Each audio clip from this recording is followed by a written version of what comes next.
আশা করছি তোমরা সবাই খুব ভালো আছো, আমিও ভালো আছি। 18 তারিখ রবিবার আমরা সবাই মিলে পিকনিক করেছিলাম। এটা হচ্ছে গীতা কাকিমা আর নাইটি পরে যিনি আছেন তার নাম হচ্ছে গীতা কাকিমা। এরা খুব ভালো বন্ধু আর এরা খুব ভালো, মানে আমরা বাচ্চা কাচ্চা, মানে আমরা ওনার কাছে তো বাচ্চা কাচ্চা, তো আমাদেরকে রান্না বান্না কিছুই করতে দেয়নি, ওরাই সব রান্না বান্না করেছে। মাংস, বেগুন ভাজা, ভাত এগুলো রান্না হয়েছিল। আর স্ন্যাক্সে ছিল হচ্ছে লোটে মাছের পকোড়া, ওটা পিঙ্কি বানিয়েছে, আমার একটা বান্ধবী।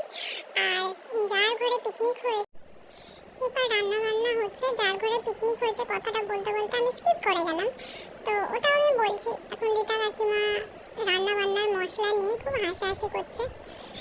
আমি গীতা কাকিমার রান্নাটা দেখছিলাম, এর ভিডিও বানাচ্ছিলাম। আসলে খুব মজা হয়েছে। আর এখানে পম্পাদি আছে, পিঙ্কি আছে, তানিয়া আছে, ল্যান্ডলর্ড মানে ফ্ল্যাটের যে মেন মালিক ল্যান্ডলর্ড আঙ্কেল, উনিও আছে। তারপরে আরেকজন পাশে আন্টিও ছিল। ওরা আর কি আমাদের সাথে মানে বসেনি আর কি, মানে আমাদের সাথে পিকনিক খাওয়া দাওয়া কিছুই করেনি, সরি বসেনি না, খাওয়া দাওয়া নিয়ে ওনারা ঘরে চলে গেছে। তো আর এটা হচ্ছে গোলু, আমার বান্ধবী আছে, পিঙ্কি তার বেবি। আর আমি এখন পিঙ্কির ঘরে মানে দুষ্টুমি করছি, ভিডিও বানাচ্ছি। আর ওই যে খাতা পেন নিয়ে লিখছে, ওটা হচ্ছে মানে পিঙ্কির বড় মেয়ে সোনাই।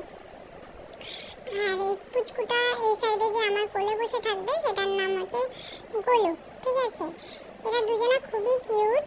আর দেখো আমার কাছে সেজেছে খুব সুন্দর করে, দেখো কেমন লাগছে সবাই একটু বলো। প্রথমে কোল্ড ড্রিঙ্কস, কোকোকোলা এগুলো মানে খাওয়ার পার্টিটা পিঙ্কির ঘরে হয়েছিল। তারপরে এটা হলো, তারপরে কিছুক্ষণ পরে আমরা আর কি নিচে পম্পাদির ঘরে যাই। পিঙ্কির ঘরে লোটে মাছের পকোড়া, সেটা পিঙ্কি বানিয়েছিল, খুবই টেস্টি ছিল। সব মিলিয়ে আমাদের খুব আনন্দ হয়েছে। Tata, bye bye.